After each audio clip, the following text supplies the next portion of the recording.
We're switching it up this week because of the moved up game to Saturday. We're doing the North Shore Drive podcast from Mike's Beer Bar on Wednesday. And we still got Brian Batko. We're going to ask, who should be the leader on the Steelers offense? We know the defensive leaders. Let's get the answers on who should be the leaders on offense and how that could change the tone of how the offense performs. We'll do that, answer a question about why Mason Rudolph isn't starting yet, and we'll get into our first looks at Steelers-Colts with the injury reports and our predictions early in the week. It's the North Shore Drive podcast. Chris Carter, Brian Batko coming at you. Let's get into it. You are now listening to the North Shore Drive podcast, a show on all things Pittsburgh sports from the writers of the Pittsburgh Post-Gazette, hosted by Christopher Carter.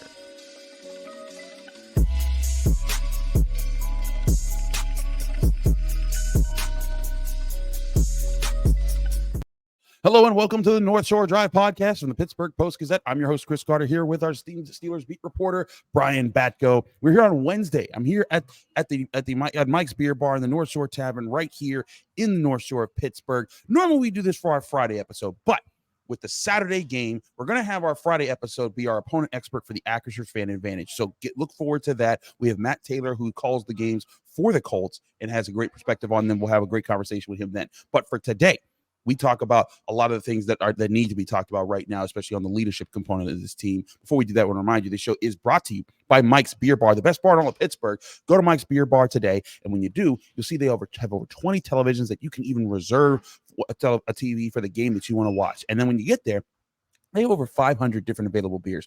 300 of those beers are local, 80 of those local beers available on tap at all times, and they're rotating new ones out every single week so that they can get you whatever kind of combination that you want. Get a flight. We'll even go over a flight that you could get for the Christmas times with all the different Christmas beers that are out here. You got to get to Mike's Beer Bar today. Also have amazing food. We'll have more on them later at Mike's Beer Bar. But Brian, let's talk about this Steelers team right now. I think everyone's acknowledging, even Ben Roethlisberger's coming back from his podcast, football, and talking about maybe the Steelers have lost their way and things like that.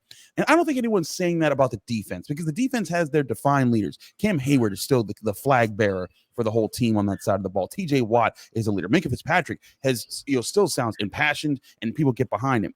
But didn't Ryan Clark say on ESPN there's nobody left in the locker room? That's true. Ryan Clark said there's nobody, and I'm like that's a lot there. I think, but I think we can both paid known exaggerator exaggerating things. Exactly. In fairness to him, I think he did follow up and say he didn't mean that literally, but come on, words matter when you have that big of a platform. Let's not say things that are just not based in reality. It would be one thing if Ryan Clark was new to doing ESPN and media. If that was his first month on the show. He's been doing this for years now. He has to pivot.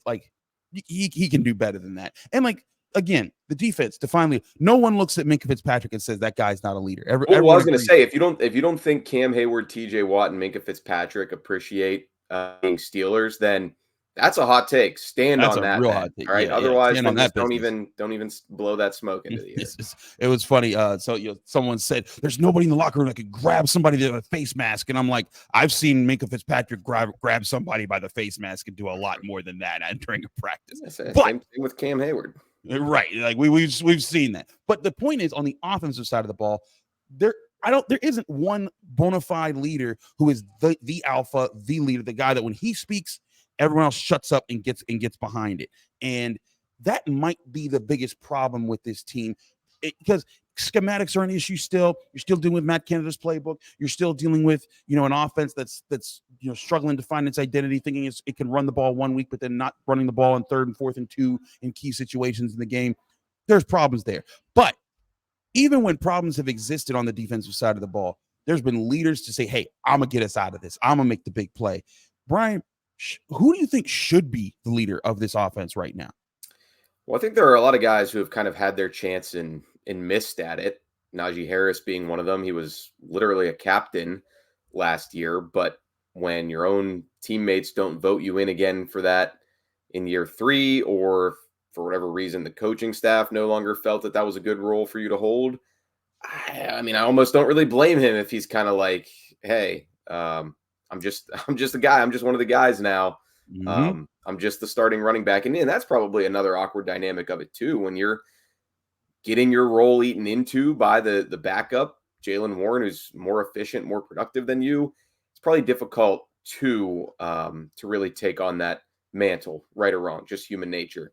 A guy like Pat Freiermuth from that same draft class, I think he certainly knows what it takes and wants to win. But if I were him, I'd kind of be like, you guys want me to be a leader? You don't even throw me the ball half the time. What are we talking about here? But and even some of the longer tenured players like Chuks Okorafor, he's been benched. He could have been that guy for the offensive line, but it's either not his personality or it just never really was in his wheelhouse, I guess, or he never grabbed that role. Mason Cole was the center. Even it's only his second year here. I think he does what he can, but yeah, he's kind of a journeyman center for right or wrong. And that brings us to the quarterback room. It's just a mess between injuries and poor play and controversy that's gone throughout that depth chart over this last couple seasons, trying to replace Ben Roethlisberger. In an ideal world, Kenny Pickett's out there throwing for 300 yards and 3 touchdowns every week, and everybody rallies around the captain at quarterback. But we know that's not the world we're living in here. So it's hard to lead from the coach's box where he was against the Patriots on Thursday night. It's hard to lead from the locker room when you're dealing with injuries. And, it's hard to lead just when you're a second-year player in the NFL and first full year as a starter. And you're not playing as well as you want to or people expect you to. So now that I've kind of rolled out and Trubisky and Mason Rudolph, they get it. They've been around a long time. Trubisky, he strikes me as somebody like, even when he's going through some of these low moments right now with the Steelers, fans are chanting for him to be benched. I imagine there's at least one fiber in his being that's kind of like, I was the number 2 overall pick in Chicago and dealt with Bears fans. You can't kill me. I'm already dead inside. All right. Like he's got a lot of armor built up around him as far as all that stuff goes. So I think, if he plays better in this limited backup role window, sure, he can kind of keep guys on track. But anybody who's been benched for a younger player, that's a tough ask. And Mason Rudolph's been benched twice over, and we're going to talk about him more in the next Hodges. segment. Yeah, and I don't think so. I think it'd be difficult for him to sort of be like a Charlie Batch type of dude in that number 3 street. Well, he's not in the street clothes anymore, now that the emergency QB role. But knowing that you're going to be holding the clipboard unless the unthinkable happens, I don't know that you can really be going around setting the agenda. So I think in a perfect world, it should be Diontae Johnson. It should be a guy who played with Ben Roethlisberger, who came in 5 years ago, who's gotten the big second contract, who gets a lot of targets, who's been to the Pro Bowl. That to me is somebody who, if your offense is slacking and nobody is really there to get you on pace, it should be one of the more longer tenured, most productive, most well-compensated players. And, to be fair to him, Diontae Johnson, that's just not how he's wired. And he's said that from his rookie year, really, when, he wasn't supposed to be the guy. Juju was there. Dante Moncrief was brought in as a veteran, but that didn't go very well.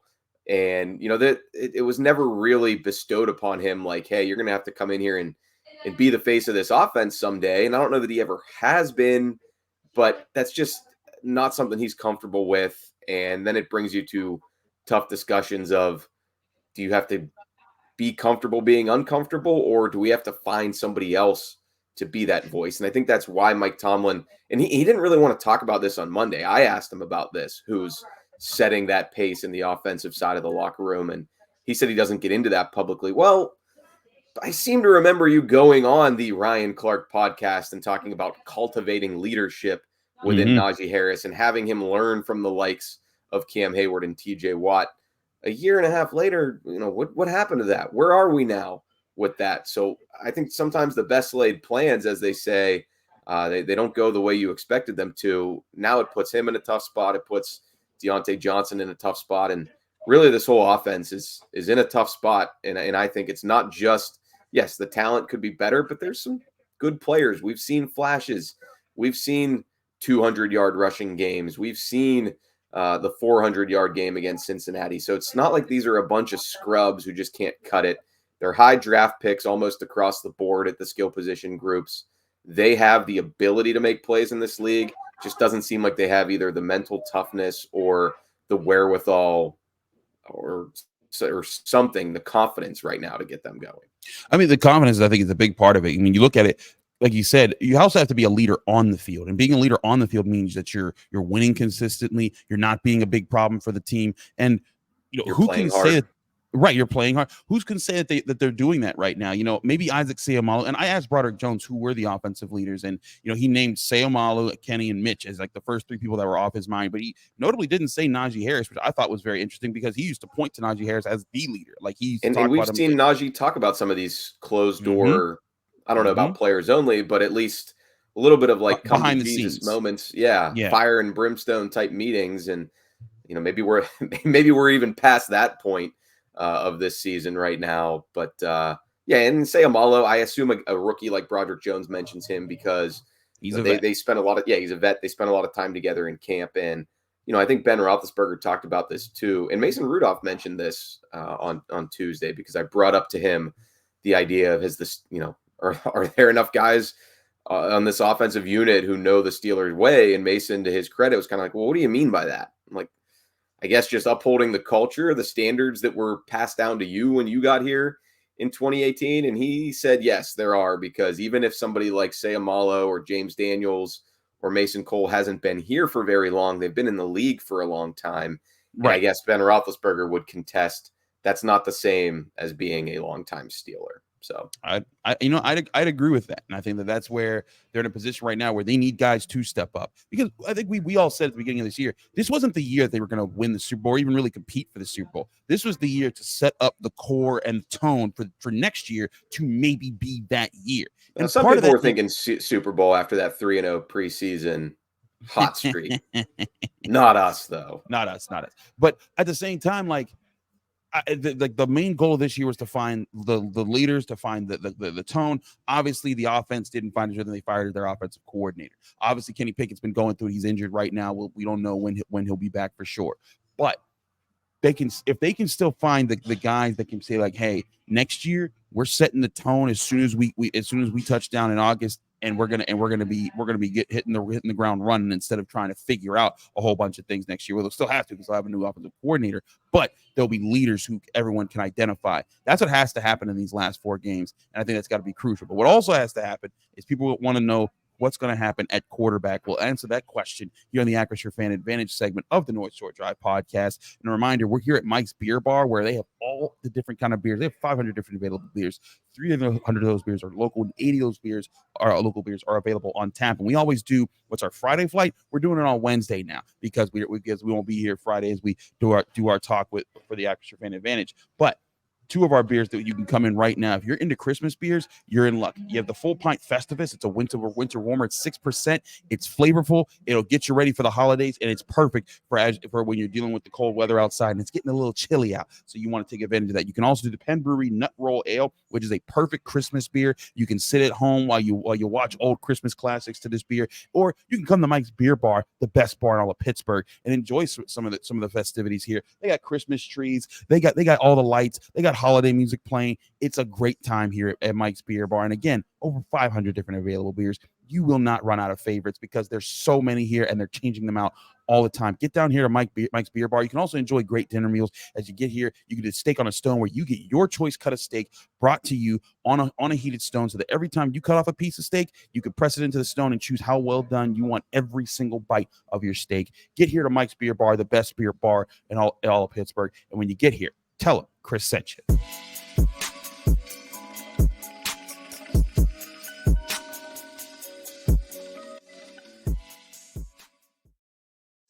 We're back here on the North Shore Drive podcast from the Pittsburgh Post-Gazette. Chris Carter, Brian Batko, breaking things down. It is now time for the Acrisure Fan Advantage, where all season long, you can ask your questions to get answered right here on the show by our Steelers insider, Brian Batko. And you can also submit those questions to Acrisure.com/fan advantage, where you submit those questions and we'll get you here right on the show. We also have our day before the game, where we interview an expert of the Steelers opponent for this upcoming week. This week we got a Colts expert. It's going to be fantastic. But Brian, let's get to a question here that you have from Mary C, who asks, I was born and raised a diehard Steelers fan, and that will never change. But she's feeling disappointment from the coaches and owners right now, and she feels like some of this comes down to who they're choosing at quarterback. When you hear thousands of fans chanting Mason Rudolph, I don't know if it was thousands, but it was a lot of people. It was pretty loud during that Thursday night game. When you hear thousands of fans chanting Mason Rudolph, put the guy in. Heck, coach a game and not take millions of our dollars, and we will win.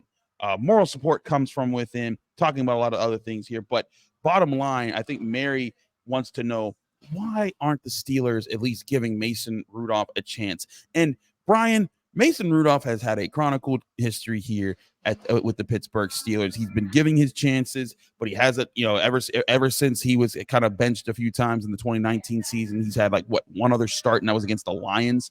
Yeah, 2-2. I mean, he started the season finale, the meaningless one against the Browns in 21. That's right. But they lost. He had a turnover in the end. Threw a pick in the end zone.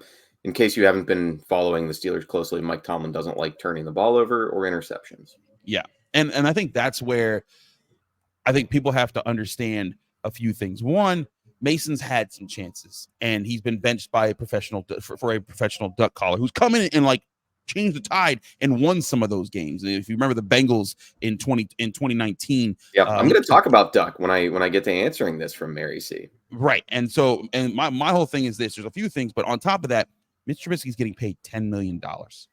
Mason Rudolph is making the vet minimum. There's a reason for that.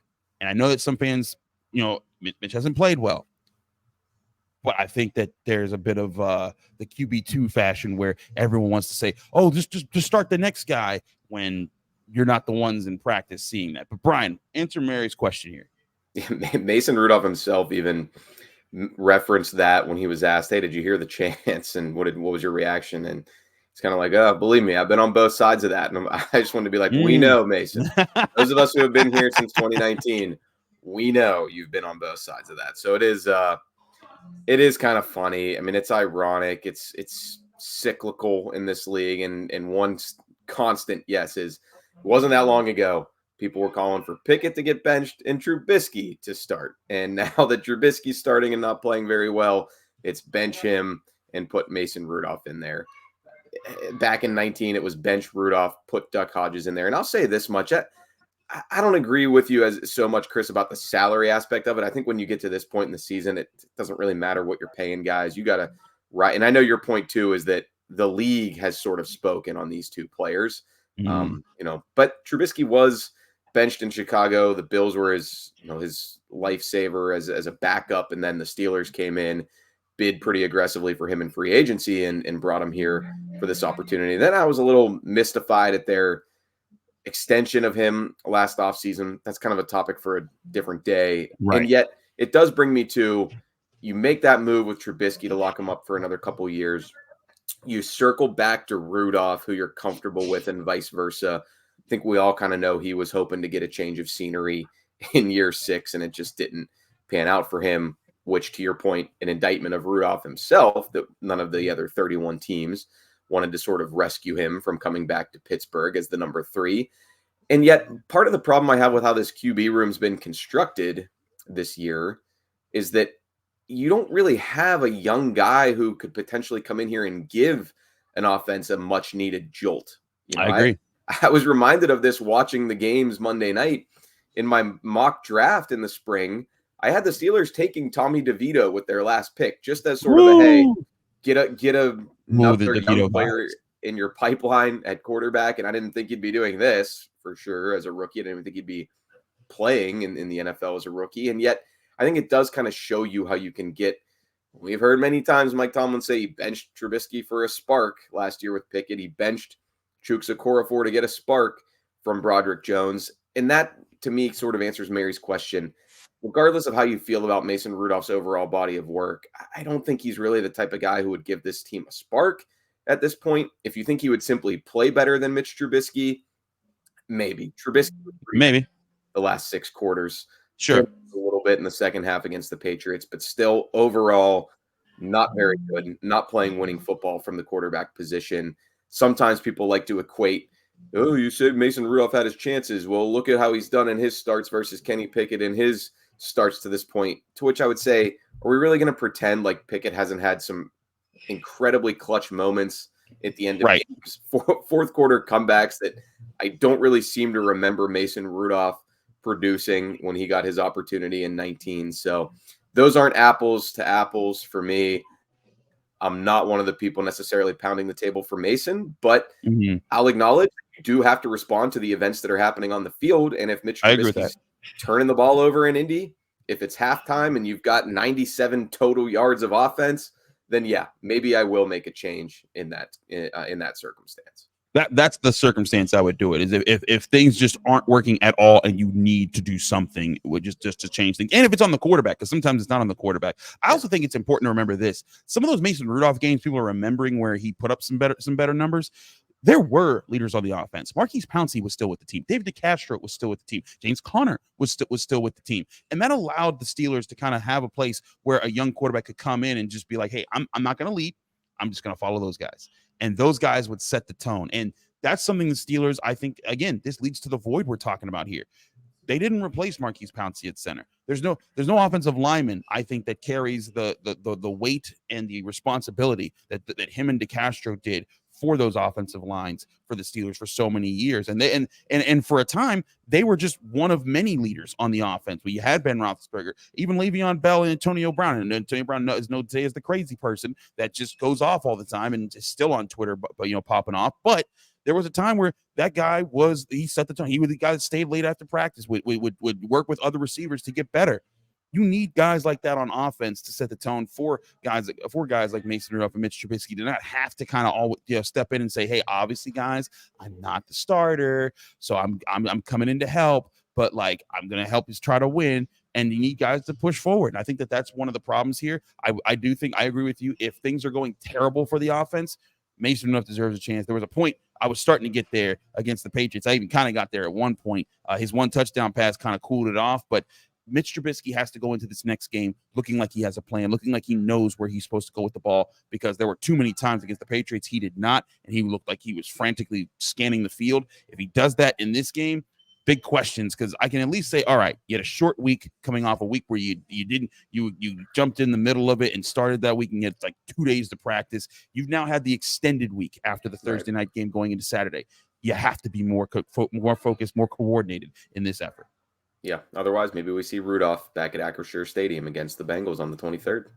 Oh boy, we will see. We will see some other questions here as the weeks go along here. But this has been the Acrisure Fan Advantage reminder all season long. Go to acrisure.com/fan advantage. Submit your questions, and Brian Batko, our Steelers insider, right here, will get them answered right on the show. And don't forget to tune back in for the Acrisure Fan Advantage on Friday as we get you ready for Steelers-Colts with our official preview with Matt Taylor, who calls games for the Colts on their radio. But also, today's episode is brought to you by Savinas, Kane & Gallucci. They're mesothelioma and asbestos lawyers with over 85 years of experience. Call them now today for a free consultation. That's Savinas, Kane & Gallucci. We're also brought to you by GameTime.co, a website that you can go to right now, or just download the GameTime app right to your phone to get the best tickets wherever you want to go to. And it doesn't have to be Pittsburgh. It can be anywhere. But if you are in Pittsburgh, and let's say on Saturday you don't feel like dealing with Steelers-Colts because the Steelers have let you down too many times, or you don't want to watch Pitt basketball at 2 p.m., you can go see the Trans-Siberian Orchestra at PPG Paints Arena Saturday afternoon. It's an amazing experience, and the best tickets can be had only at Game Time, because they're going to get you the best price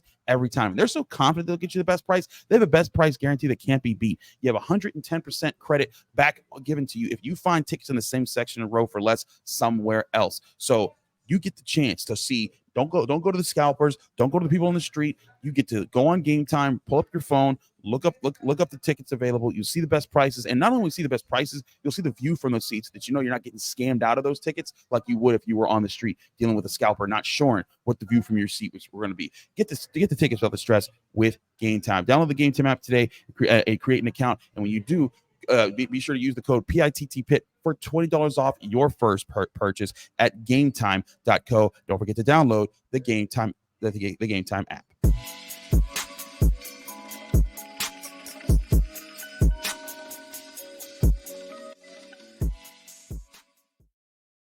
We're back here on the North Shore Drive podcast. Chris Carter, Brian Batko. I'm here at Mike's Beer Bar for our Friday episode. Reminder that when you come here, you can get over 500 different available beers. 2 of those beers, we're finishing out our flights here. We have the Arboretum Arbor Trail mix. It's an IPA. It's a 4.8%. It's very light, and it's a kind of different tone for the holidays. And you could try ciders here. If you're not a beer person, you can try ciders. They have Arsenal Cider House, one of my favorite cider houses. They have the Snowbound Cinnamon. It's an 8.5%, and it's lovely for this time of the year. If you prefer a sweeter beverage when you get here to Mike's Beer Bar, try all the different beers while you're here, because there's so many and so many different kinds. But Brian, let's get to a few things here. The Steelers injury report to start the week. Now, we want to say we were recording this Wednesday morning, so there's going to be what, 3 other injury reports that come out after this one.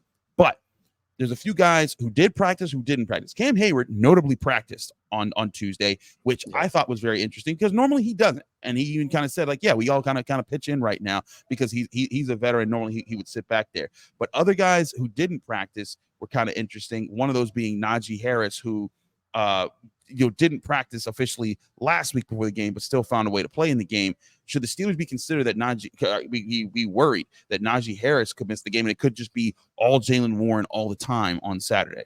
No, I think they're just managing Najee Harris. I'd be more concerned if he'd obviously not played or been limited against the Patriots, but I think this is kind of standard procedure when you get this late in the season. December football, nobody's 100%. I think Najee will be back out there Wednesday, or at the very least Thursday. And I really feel overall solid about the health of the guys who are on the active roster. I think TJ Watt and Alex Highsmith being listed as limited Tuesday, despite being in concussion protocol, that's a good sign to start the week. Obviously, those things can change. It's fluid, but Cam Hayward, too, said he expects both to be back there, even though they will be preparing as if they won't have either one, which means getting guys like Marcus Golden, Nick Herbig, and some of the practice squatters ready to go on the edge. If there are 2 starters on this defense that I think can afford to rest a bit during the week and get other guys experience, it is TJ Watt and Alex Highsmith. Another guy who missed practice is Landon Roberts, but I think it's the same thing as Najee Harris. They're just managing. He played in the last game. I think he'll be good to go this week. So let's get to this matchup with the Colts. And this is a Colts team that they've been living with a backup quarterback. Gardner Minshew has been their guy. Anthony Richardson got hurt early in the season. They've dealt with injuries to Jonathan Taylor. They've dealt with their fair injuries, and they're the same record with the Pittsburgh Steelers. The Steelers have the tiebreakers right now to kind of sit on top of the stacked list of 6 NFL teams right now that are 7-6 in the AFC, and I think that's what makes this a must-win game for the Steelers if they want to have playoff hopes, because they need to be able to keep the tiebreaker on some of these teams to stay on the top of that list. When you look at this Colts team, what's the biggest factor the Steelers have to be concerned with here? I think it's Shane Steichen, their first-year head coach, and his offense. Clearly, he had different personnel last year with the Eagles, but they didn't have much problem shredding the Steelers' defense out there in Philly when he was coordinating the offense under Nick Sirianni. And, this Colts team, they've got a little bit of Minshew mania going, but that was quelled to a degree by the Bengals last week in that loss. So they sort of squandered an opportunity against Jake Browning and company. Now you've got the Steelers going there, and we know they beat the Colts there last year. That was a different regime. You still got Jim Irsay at the top. I give every Indy player credit for not packing it in with all the weird, bizarre things that their owner does throughout a season. So it seems like they're still playing hard for each other. And, the interesting thing about Steichen, too, I've brought up this stat before. I'll be curious to hear what you make of this stat, Chris. Mike Tomlin 0-4-1. Yeah. First-year head coaches in his last 5 meetings. Maybe it's nothing. Maybe it's a small sample size, or maybe one of his strengths as a head coach is familiarity with guys he's gone against a lot of times. And in this case, it's yet another guy who might have some different schematics, do some things differently that Tomlin and his staff aren't expecting. That is certainly a thing there, and it's something to watch. And you're right. I mean, because at the same time, most doom and gloom narrative would be it's a clear sign the NFL is passed by Mike Tomlin. But I don't know if I'm ready to go that far from a 5-game sample size. Yeah, and that's the thing, is that this is 5 games. I'm sure if you expanded it back to 10 games, it'd probably be a little bit better. Maybe not a full even keel, but a bit of a turnaround. The Steelers, I think, the part of the issue is the past couple of years, past 3-4 years, they haven't been a Super Bowl roster. Like, this has been a team that's been middling at best, and I think that coaching has kind of helped it get up to middling in some of the years. You think back to 2019, that team was not supposed to go 8-8. You think back to 2021, that team was supposed to make the playoffs. And I mean, last year they started 2-6 without TJ Watt. No one thought that team was gonna finish with a positive record. There were people saying there's a Mike Tomlin losing season clock last year. They still found a way to avoid it. I think that there's times where you look at things, you got to acknowledge, like, hey, the Steelers as a roster, just player to player, aren't as good as some of these other teams. Jonathan Gannon has far from a Super Bowl roster. Yeah, with the Cardinals and just beat this team right. in Pittsburgh. Dan Campbell did not have a Super Bowl roster in 21 with the Lions, and hey, they tied Mason Rudolph. They tied with Mason Rudolph. But again, like, I think that sometimes people get a little bit too caught up just watching the Steelers, because if you did that, you'd overlook things like Dan Campbell losing to the Bears in a key situation where the Lions are trying to keep pace and have a shot at being a good seed in the NFC playoffs. Every team goes through bad losses, and I think that that's what the Steelers are trying to bounce back from here. Brian, do you factor in at all in your looking at this game that the Steelers kind of know that their backs might be up against the wall here, looking at this after those 2 losses? Because that was part of my reason for thinking they'd beat the Patriots and bounce back, was that we have not seen back-to-back losses in the Mike Tomlin era like this too often. That was kind of unique, with losing to bad teams at home in back-to-back weeks in that fashion. Yeah, and so this is a situation now where I think it expands. Does it cut off here? And if it doesn't, I think this is where, like, everyone thinks the season is out of control right now. They're still 7-6. If they handle their business, they're still in the playoffs. But they got to handle their business. Is that a factor that you consider at all in this game? Or are you still just looking at how these teams match up? Yeah, they're still 7-6, but there are also still 4 more games for them to fall in their face even more. So, right, exactly. To your point, yeah, I mean, that's why I've agreed with everybody who suggested this is maybe the lowest point of Tomlin's tenure, and not because of the overall record, but again, yes, he's been 2-6, but we're this late in the season, and he did just lose back-to-back games against 2-win teams. Plus, he'd been 4-0 after a loss going into that Patriots game this season. And the fact that they didn't rebound and actually just dug themselves even deeper, that's an indictment of everybody, but of course, starting with him. I will say, though, that game Thursday night, I think I picked the Patriots more because of some schematic concerns and the Trubisky versus Bill Belichick game plan concerns, and a lot of that was that was displayed. That early interception was kind of just your classic case of didn't know what he was looking at. Patriots fold him, boom, game-changing play. So that's sort of what I anticipated there. This week, much more gut and hunch oriented against the Colts team that is every bit as inconsistent as the Steelers team. And this would be their first 3-game losing streak since early last season, when they were going through it with Trubisky, and part of what prompted switching to Pickett. So maybe I'm talking myself into the Colts, but I only say that to make the point that they haven't been on any extended slides this season, or even going back to the second half of last year when they clawed their way back to 9-8. With all that being said, I know it's Wednesday morning. I know it's way ahead of this game. Yeah. So I'm not going to have a ton of like, hey, you got to watch for this tackle versus like. I'm not really there yet as far as the prep goes, but I will still give a fearless prediction. What is your fearless prediction right now? Steelers 19, Colts 17. I think they. Whoa, he's picking the Steelers to win, ladies and gentlemen. They stopped the skid. Again, I don't have any great reason why. It just seems like this is how Steelers seasons play out. And they'll get to 8-6. They'll still find a way to finish with a winning record. I've held fast to the belief that I'll believe it when I see it, that they finish under 500. So I'll stick with that. It might be a nonsensical game. It'll probably be a typically wonky, weird, ugly Steelers win, but they are due for one of those. And I would never suggest they'll win by more than one possession until I see that as well. So I'll say beat Gardner Minshew and the Colts by 2 on the road at Lucas Oil Stadium, but you might as well flip a coin. I agree with you. Flipping a coin might be the thing to do here. I have it at a similar pace right now. I have 18-14 Steelers. I think it's a very weird game that goes in a lot of different directions. But the bottom line is the Steelers find a way to win this one. Too many times I've seen Mike Tomlin teams be on the brink of the season's about to completely fall apart. Yeah, sure, this is disappointing, but this could get a lot worse. And I think that right now, one thing that when I talk to Cam, and there's probably a bunch of people watching right now saying, yeah, but Chris, not this time. To which I would say, you said that last time.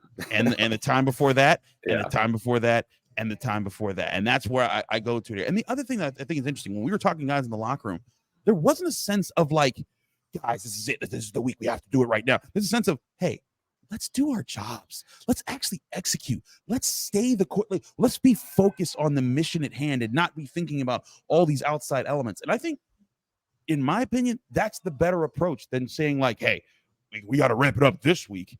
Like they haven't been trying. They know, hey, things have been in front of them. It's not that they haven't been in positions where they can win football games. They could have beaten the Cardinals. They could have beaten the Patriots. They should have beaten those teams, but they missed their opportunities on the field. If they start worrying about the outside factors, the things that we're saying on this very show, if they're looking at this and thinking, oh man, Chris and Brian, they might not pick us next week if we don't win this time, then yeah, they'd be a lost team. But they seem like they get that, and they're focused on the task at hand. I think they find a way to win this game, like you said, low scoring, one-score game, but more in tune with how they've won a lot of their games this season. He's Brian Batko. I'm Chris Carter. We're both of the Pittsburgh Post-Gazette. You've been listening to or watching the North Shore Drive podcast, which you can find on any podcasting platform when you search Post-Gazette Sports or the North Shore Drive podcast. You can also find us on YouTube. Like this video if you enjoy it. Subscribe to this YouTube channel to get all of our daily episodes that come out all week long, not just from us here at the North Shore Drive podcast, but from all of our sports writers who cover all the different beats here in town. Remember, we're the North Shore Drive podcast Monday, Wednesdays, and Fridays. And this Friday, we'll have